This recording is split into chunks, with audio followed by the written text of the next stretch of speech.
Hi hello all welcome to Lakshmi creative YouTube channel. ಈಗ ತುಂಬ ಟ್ರೆಂಡಿಂಗಲ್ಲಿರೋ ಪಿಚ್ವೈ ಪೇಂಟಿಂಗಲ್ಲಿ ಒಂದಾದ ಲೋಟಸ್ ಡಿಸೈನು ಡಿಫ್ರೆಂಟ್ ಶೇಡ್ಸಲ್ಲಿ ಹೇಗೆ ಹಾಕೋದು ಅಂತ ತೋರಿಸಿದ್ದೀನಿ ಈ ವಿಡಿಯೋನ ಸ್ಕಿಪ್ ಮಾಡದೆ ಕೊನೆಯವರೆಗೂ ನೋಡಿ. ಹಾಗೆ ಯಾರೆಲ್ಲ ನನ್ನ ಚಾನಲ್ನ ಸಬ್ಸ್ಕ್ರೈಬ್ ಮಾಡದೆ ನೋಡ್ತಾ ಇದ್ದಾರೆ ಪ್ಲೀಸ್ ಸಬ್ಸ್ಕ್ರೈಬ್ ಮಾಡ್ಕೊಂಡು ನೋಡಿ. ಈಗ ಡಿಸೈನ್ನ ಸ್ಟಾರ್ಟ್ ಮಾಡೋಣ ಬನ್ನಿ.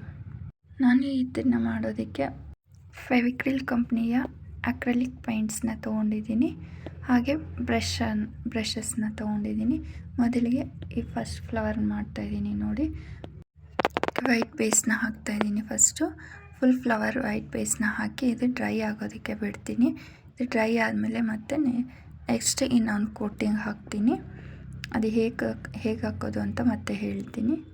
ಯಾರಿಗೆಲ್ಲ ಪಿಚ್ವೈ ಪೇಂಟಿಂಗ್ ಹಾಗೂ ತಾಂಜಾವೂರ್ ಪೇಂಟಿಂಗ್ ಕಲಿಯೋದಕ್ಕೆ ಆಸೆ ಇದೆಯೋ ಪ್ಲೀಸ್ ನನ್ನ ಚಾನಲ್ನ ಸಬ್ಸ್ಕ್ರೈಬ್ ಮಾಡ್ಕೊಳ್ಳಿ. ನಾನು ಕಲಿತಾ ಇರೋದನ್ನು ನಿಮಗೆ ಹೇಳ್ಕೊಡ್ತೀನಿ. ನಾನು ಹೇಗೆ ಮಾಡ್ತೀನೋ ಅದನ್ನು ನಿಮ್ಗೆ ತೋರಿಸ್ತೀನಿ ನನ್ನ ವೀಡಿಯೋಸಲ್ಲಿ. ನನ್ನ ವೀಡಿಯೋಸ್ ಇಷ್ಟ ಆದರೆ ಪ್ಲೀಸ್ ಲೈಕ್ ಮಾಡಿ, ಶೇರ್ ಮಾಡಿ, ಹಾಗೆ ಸಬ್ಸ್ಕ್ರೈಬ್ ಮಾಡಿಕೊಂಡು ನೋಡಿ. ಫುಲ್ ವೈಟ್ ಬೇಸ್ ಹಾಕಿದ್ದಾದಮೇಲೆ ನೆಕ್ಸ್ಟು ಈ ರೀತಿ ಬರುತ್ತೆ. ನೆಕ್ಸ್ಟ್ ಈಗ ಸೆಕೆಂಡ್ ಫ್ಲವರ್ಗೆ ಈ ಸೆಕೆಂಡ್ ಫ್ಲವರ್ಗೆ ಪಿಂಕ್ ಕಲರ್ನ ಹಾಕ್ತಾಯಿದ್ದೀನಿ. ಫಸ್ಟ್ ಫ್ಲವರ್ಗೆ ವೈಟ್ ಕಲರ್ನ ಹಾಕಿದ್ದೀನಿ. ಈ ಸೆಕೆಂಡ್ ಫ್ಲವರ್ಗೆ ಬರೀ ಪಿಂಕ್ ಕಲರ್ ಮಾತ್ರ ಹಾಕ್ತಾಯಿದ್ದೀನಿ. 7 ಲೋಟಸ್ ಫ್ಲವರ್ಸ್ನ ಮಾಡಿದ್ದೀನಿ ನಾನು. 7 ಫ್ಲವರ್ಸ್ಗೂ ಪಿಂಕ್ ಆ್ಯಂಡ್ ವೈಟ್ ಕಲರ್ನೇ ಯೂಸ್ ಮಾಡಿದ್ದೀನಿ.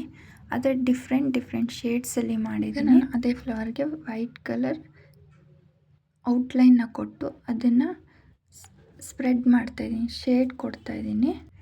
ನಾವು ಒಂದೊಂದು ಫ್ಲವರ್ನ ಒಂದೊಂದು ರೀತಿ ಶೇಡಿಂಗ್ ಕೊಟ್ಟಿದ್ದೀನಿ. ನೀವು ಈ ಶೇಡಿಂಗ್ನ ಚೆನ್ನಾಗಿ ಪ್ರಾಕ್ಟೀಸ್ ಮಾಡಿ, ಆಗ ಫ್ಯಾಬ್ರಿಕ್ ಪೇಂಟಿಂಗ್ ಈಸಿಯಾಗಿ ಬಂದುಬಿಡುತ್ತೆ. ಎಲ್ಲ ಶೇಡಿಂಗ್ ಕೊಡೋದ್ರಲ್ಲಿ ಇರುತ್ತೆ.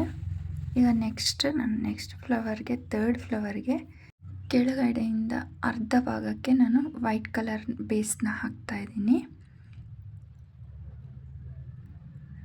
ಅರ್ಧ ಭಾಗಕ್ಕೆ ವೈಟ್ ಕಲರ್ ಬೇಸ್ನ ಹಾಕಿ ಈಗ ನೆಕ್ಸ್ಟು ಪಿಂಕ್ ಕಲರ್ನ ತೊಗೊಂಡು ಮೇಲ್ಗಡೆಯಿಂದ ಪಿಂಕ್ ಕಲರ್ನ ಬರ್ತೀನಿ.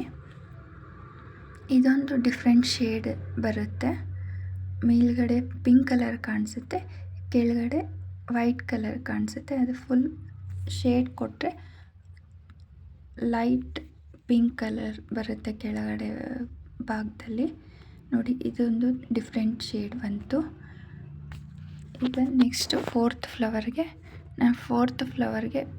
ಫಸ್ಟ್ ಪಿಂಕ್ ಕಲರ್ನ ಹಾಕ್ಕೊತಾ ಇದ್ದೀನಿ. ಫುಲ್ ಫ್ಲವರ್ನ ಪಿಂಕ್ ಕಲರ್ ಹಾಕ್ಕೊಂಬಿಟ್ಟು ನಾನು ಎಲ್ಲ ಫ್ಲವರ್ಗೂ ಪಿಂಕ್ ಆ್ಯಂಡ್ ವೈಟ್ ಕಲರ್ ಎರಡೇ ಕಲರಲ್ಲಿ ಯೂಸ್ ಮಾಡಿ ಡಿಫ್ರೆಂಟ್ ಶೇಡ್ಸಲ್ಲಿ ಮಾಡ್ತಾಯಿದ್ದೀನಿ ನೋಡಿ. ನೀವೇ ಅಬ್ಸರ್ವ್ ಮಾಡ್ಬೋದು.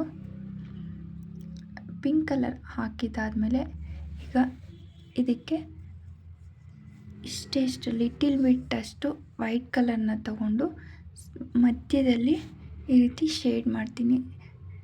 ಇಷ್ಟೆಷ್ಟು ಜಾಸ್ತಿ ತಗೋಬಾರ್ದು. ಇದು ವೈಟ್ ಕಲರ್ ಇದೊಂದು ಡಿಫ್ರೆಂಟ್ ಶೇಡಲ್ಲಿ ಬಂತು, ಡಿಫ್ರೆಂಟಾಗಿ ಫ್ಲವರ್ ಬಂತು. ಈಗ ಈ 6th ಫ್ಲವರ್ಗೆ ನಾನು ಥರ್ಡ್ ಫ್ಲವರಲ್ಲಿ ಕೆಳಗಡೆಯಿಂದ ಮೇಲ್ಗಡೆ ವೈಟ್ ಕಲರ್ನ ಹಾಕಿದ್ವಿ. ಇದು ಮೇಲ್ಗಡೆಯಿಂದ ಕೆಳಗಡೆಗೆ ಅರ್ಧ ಭಾಗಕ್ಕೆ ವೈಟ್ ಕಲರ್ನ ಹಾಕಿ ಇನ್ನು ಅರ್ಧ ಭಾಗ ಕೆಳಗಡೆಯಿಂದ ಮೇಲೆಗೆ ಪಿಂಕ್ ಕಲರ್ನ ಹಾಕ್ತಾಯಿದ್ದೀನಿ. ಮೇಲ್ಗಡೆ ಸ್ವಲ್ಪ ಲೈಟ್ ಪಿಂಕ್ ಬರುತ್ತೆ, ಕೆಳಗಡೆ ಡಾರ್ಕ್ ಪಿಂಕ್ ಬರುತ್ತೆ. ಇದೊಂದು ಡಿಫ್ರೆಂಟ್ ಶೇಡ್. ಥರ್ಡು ಮತ್ತು 6 ಆಪೋಸಿಟ್ ಆಗಿ ಬಂತು ನೋಡಿ. ಎರಡೂ ಒಂದೇ, ಆದರೆ ನಾವು ಕಲರ್ ಮಾಡಿರೋದು ಶೇಡ್ಸ್ ಮಾತ್ರ ಬೇರೆ ಅಷ್ಟೇ. ಇಷ್ಟೇ ಇದೆಲ್ಲ ಡಿಫ್ರೆನ್ಸ್ ಇರೋದು. ಈಗ ನೆಕ್ಸ್ಟು 5th ಫ್ಲವರ್ಗೆ ನಾನು ವೈಟ್ ಕಲರ್ಗೆ ಲಿಟಿಲ್ ಬಿಟ್ಟಷ್ಟು ಪಿಂಕ್ ಕಲರ್ನ ಮಿಕ್ಸ್ ಮಾಡಿಕೊಂಡು ಅದ್ರ ಜೊತೆಗೆ ಸ್ವಲ್ಪ ರೆಡ್ ಕಲರ್ನ ಯೂಸ್ ಮಾಡಿದ್ದೀನಿ. ಇದೊಂದು ಡಿಫ್ರೆಂಟ್ ಶೇಡ್ ಬಂತು. ಇದೊಂದು ಡಿಫ್ರೆಂಟ್ ಕಲರ್ ಬಂದಿದೆ ನೋಡಿ. ಈ ರೀತಿ ನಾವು ಕಲರ್ ಮಿಕ್ಸಿಂಗ್ ಮಾಡೋದ್ರಲ್ಲಿ ಸ್ವಲ್ಪ ವ್ಯತ್ಯಾಸಗಳಿರುತ್ತೆ, ಮತ್ತು ನಾವು ಶೇಡ್ ಕೊಡೋದ್ರಲ್ಲಿನೂ ವ್ಯತ್ಯಾಸ ಇರುತ್ತೆ. ಮತ್ತು ನಾನು ಡಾರ್ಕ್ ಪಿಂಕ್ ಕಲರ್ನ ತೊಗೊಂಡು ಮೇಲ್ಗಡೆಯಿಂದ ಸ್ವಲ್ಪ ಸ್ಟ್ರೋಕ್ಸ್ ಥರ ಕೊಡ್ತೀನಿ.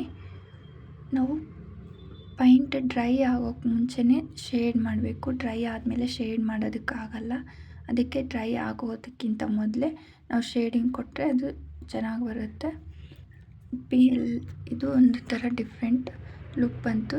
ಈಗ ನಾನು ಫಸ್ಟ್ ಒನ್ಗೆ ಸ್ವಲ್ಪ ಲಿಟಿಲ್ ಬಿಟ್ ಅಷ್ಟು ಪಿಂಕ್ ಕಲರ್ನ ತಗೊಂಡು, ಅದು ಫಸ್ಟ್ ಫ್ಲವರ್ ಡ್ರೈ ಆದಮೇಲೆ ನಾನು ಪಿಂಕ್ ಕಲರ್ನ ಆ್ಯಡ್ ಮಾಡ್ತಾಯಿದ್ದೀನಿ. ಇದೊಂಥರ ಡಿಫ್ರೆಂಟ್ ಶೇಡ್ ಬರುತ್ತೆ, ಡಿಫ್ರೆಂಟಾಗಿರುತ್ತೆ. ಈ ರೀತಿ ಎಲ್ಲ ಡಿಫ್ರೆಂಟ್ ಶೇಡ್ಸಲ್ಲಿ ಒಂದೇ ಫ್ಲವರ್ನ ಡಿಫ್ರೆಂಟ್ ಶೇಡ್ಸಲ್ಲಿ ಮಾಡ್ಬೋದು ನೋಡಿ. ಈಗ 7th ಫ್ಲವರ್ಗೆ ನಾನು ಮಧ್ಯದಲ್ಲಿ ವೈಟ್ ಕಲರ್ನ ಹಾಕ್ಕೊತಾ ಇದ್ದೀನಿ. ಮಿಡಿಲಲ್ಲಿ ವೈಟ್ ಕಲರ್ನ ಹಾಕಿದ್ದಾದಮೇಲೆ ಈಗ ನೋಡಿ ನಾನು ಕೆಳಗಡೆ ಅಂದರೆ ಅಪ್ವರ್ಡ್ ಡೈರೆಕ್ಷನಲ್ಲಿ ಯೆಲ್ಲೋ ಕಲರ್ನ ಹಾಕ್ತೀನಿ. ಕೆಳಗಡೆಯಿಂದ ಯೆಲ್ಲೋ ಕಲರ್ನ ಹಾಕಿ ವೈಟ್ ಕಲರ್ ಜೊತೆಗೆ ಮಿಕ್ಸ್ ಮಾಡ್ತೀನಿ, ಅಂದರೆ ಶೇಡಿಂಗ್ ಕೊಡ್ತೀನಿ. ಅದು ವೈಟ್ ಕಲರ್ ಶೇಡ್ ಆಗುತ್ತೆ. ಶೇಡಿಂಗ್ ಕೊಟ್ಟಮೇಲೆ ಮತ್ತು ಮೇಲ್ಗಡೆಯಿಂದ ಪಿಂಕ್ ಕಲರ್ನ, ಡಾರ್ಕ್ ಪಿಂಕ್ ಕಲರ್ನ ಹಾಕಿ ವೈಟ್ ಜೊತೆ ಮಿಕ್ಸ್ ಮಾಡ್ತೀನಿ. ವೈಟ್ ಜೊತೆ ಶೇಡಿಂಗ್ ಮಾಡಿದ್ಮೇಲೆ ಅದು ಬ್ಲೆಂಡ್ ಮಾಡಬೇಕು. ಬ್ಲೆಂಡಿಂಗ್ ಆದಮೇಲೆ ಇದೊಂಥರ ಡಿಫ್ರೆಂಟ್ ಫ್ಲವರ್ ಆಯಿತು. ನಾವು ಎಲ್ಲ ಫ್ಲವರ್ಸ್ಗೂ ಯೂಸ್ ಮಾಡಿರೋದು ವೈಟ್ ಆ್ಯಂಡ್ ಪಿಂಕ್ ಅಷ್ಟೇ, ಆದರೆ ಎಲ್ಲ ಫ್ಲವರ್ಸು ಡಿಫ್ರೆಂಟಾಗಿ ಕಾಣಿಸುತ್ತೆ. ಇದಕ್ಕೆ ನಾನು ಔಟ್ಲೈನ್ ಕೊಡ್ತಾಯಿದ್ದೀನಿ. 3D ಔಟ್ಲೈನರ್ ಗ್ಲಿಟರ್ನ ಯೂಸ್ ಮಾಡಿ ಔಟ್ಲೈನ ಕೊಡ್ತಾಯಿದ್ದೀನಿ.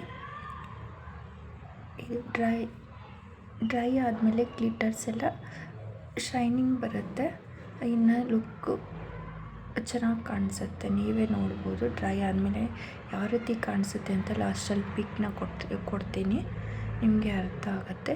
ಇದರ ಬದಲು ನೀವು ಬೇಕಾದರೆ 3D ಔಟ್ಲೈನರ್ ಅಂತ ಬರುತ್ತೆ, ಅದನ್ನಾದರೂ ಯೂಸ್ ಮಾಡ್ಬೋದು. ನಾನು ಗ್ಲಿಟರ್ನ ಯೂಸ್ ಮಾಡಿದ್ದೀನಿ, 3D ಔಟ್ಲೈನರ್ ಗ್ಲಿಟರ್ನ ಯೂಸ್ ಮಾಡಿದ್ದೀನಿ. ಎಲ್ಲ ಫ್ಲವರ್ಸ್ಗೂ ಇದೇ ರೀತಿ 3D ಔಟ್ಲೈನರ್ನ ಕೊಟ್ಟಿದ್ದೀನಿ.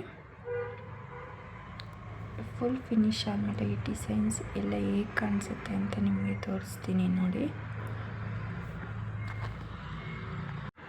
ನಾವು ಈಗ ಹಾಕ್ತಾ ಇದ್ದಾಗ ಸ್ವಲ್ಪ ದಪ್ಪ ಥರ ಕಾಣಿಸ್ತೈತೆ ಔಟ್ಲೈನರು, ಆದರೆ ನಾವು ಫುಲ್ ಡ್ರೈ ಆದಮೇಲೆ ಇದು ಲುಕ್ಕೇ ಚೇಂಜ್ ಆಗುತ್ತೆ. ನೀವೇ ನೋಡ್ಬೋದು ನೋಡಿ ಎಷ್ಟು ನೀಟಾಗಿ ಕಾಣಿಸ್ತಾ ಇದೆ. ಇದು ಡಿಫ್ರೆಂಟಾಗಿ ಎಷ್ಟು ಡಿಫ್ರೆಂಟಾಗಿ ಕಾಣಿಸ್ತಾ ಇದೆ. ಆ ಶೈನಿಂಗ್ ಎಲ್ಲ ನಾವು ಓನ್ಲಿ 2 ಕಲರ್ಸ್ನ ಯೂಸ್ ಮಾಡಿ ಡಿಫ್ರೆಂಟ್ ಶೇಡ್ಸಲ್ಲೇ ಫ್ಲವರ್ಸ್ನ ಮಾಡಿದ್ದೀವಿ. ಈ ವಿಡಿಯೋ ಇಷ್ಟ ಆದರೆ ಪ್ಲೀಸ್ ಲೈಕ್ ಮಾಡಿ, ಶೇರ್ ಮಾಡಿ. ಹಾಗೆ ಯಾರೆಲ್ಲ ಸಬ್ಸ್ಕ್ರೈಬ್ ಮಾಡದೆ ನೋಡ್ತಾ ಇದ್ದಾರೆ ಪ್ಲೀಸ್ ಸಬ್ಸ್ಕ್ರೈಬ್ ಮಾಡ್ಕೊಳ್ಳಿ. Thank you so much.